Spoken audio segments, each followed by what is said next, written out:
The U.S. health delivery system is on a collision course with unaffordability for the middle class. In 1992, a working family of four spent $9,200 on the combination of health insurance premiums and out-of-pocket expenditures. By 2016, that figure had grown to $25,800, and by 2030, it is projected to exceed $50,000 per working household. Aging baby boomers are swelling the ranks of Medicare beneficiaries, putting unprecedented financial pressure on the active workforce to pay for retirees' medical care. In addition to shouldering the medical expenses of their parents and grandparents, American workers now pay a larger portion of their own health costs. Deductibles over $1,000 per person are common, and out-of-pocket expenses for a family can easily reach $5,000 or more. High-deductible health plans were designed around the assumption that savings would arise from consumers shopping based on price. It's common to find a threefold price variation within a metropolitan market for shoppable services like CT scans or MRIs. The same test that costs $600 in one location might cost $2,000 or more elsewhere in the same city. Prices for elective surgeries like hip or knee replacements can vary by $10,000 or more within a market. Online tools are available today that estimate a patient's out-of-pocket cost based on their own deductible and co-insurance benefit plan. With so many middle-class households struggling to make ends meet, it was natural to assume that patients would jump at the opportunity to compare prices before choosing their providers. As it turns out, patients rarely shop for providers based on price. For urgent or unexpected illnesses, price comparisons are not practical. For complex medical conditions or complicated tests or procedures, expecting patients to understand the technology and terminology is unrealistic.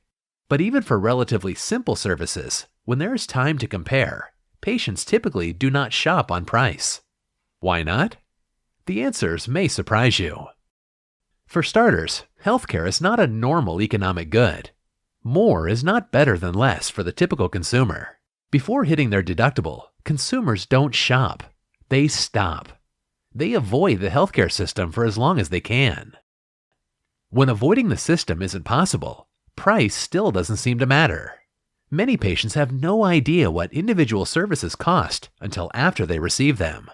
Healthcare is one of the only markets where prices are not generally known, and where consumers rarely ask. One reason may be that prices are simply too high to matter. By the time they had their CT or MRI scan, 83% of insured patients had already met their deductible. Almost 2/3 of all patients having major imaging will reach their maximum out-of-pocket limit during the year, meaning the price of the test was irrelevant. There are two types of healthcare consumers: those who avoid the system for as long as possible, and those whose ongoing illnesses have acclimated them to predictable spending. Avoiders tend to be younger and healthier. They focus on insurance premiums, not the price of services. They only occasionally reach their deductibles and rarely hit their out-of-pocket limits. Their health spending is low to moderate and unpredictable. They have relatively little experience with the system and are not price sensitive. Patients with longitudinal episodes of complex or chronic care often become acclimated to significant annual expenditures. They tend to be older and they monitor progress toward deductibles and aggregate out-of-pocket spending, not prices. They regularly meet their deductibles and often hit their out-of-pocket limits. Their spending is predictably high. They have considerable system savvy, and as a result, they too are insensitive to unit prices. Despite the best intentions, price transparency as a saving strategy has not panned out. For most people, serious, unpredictable expenditures are ill-suited to price shopping. The small subset of the population with significant recurring expenses has learned that out-of-pocket limits, not unit prices, are what really matter. Discounting individual services to encourage price shopping is like tossing coins into a fountain and wishing for savings. The intention is good, but there's little payoff.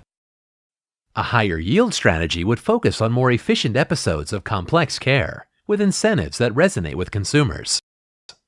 Payers and providers can work together to design programs that would alleviate the financial burden on chronically ill patients, while saving money overall.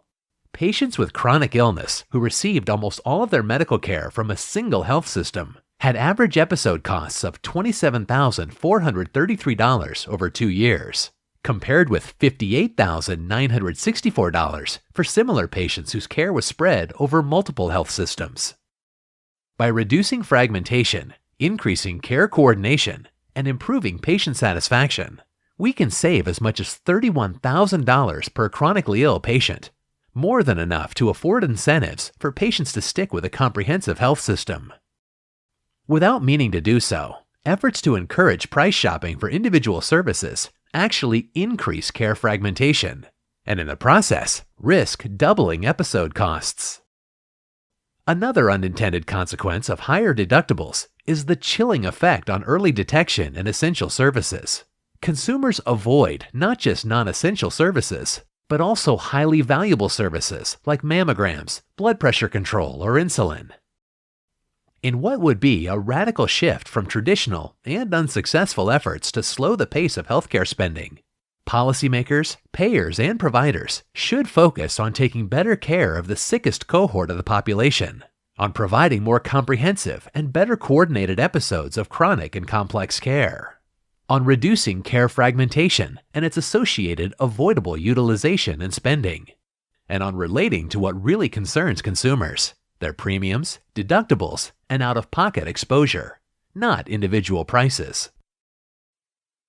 Better care for our most vulnerable patients at lower cost. An opportunity for providers and payers to do well by doing good. It's time for new ideas.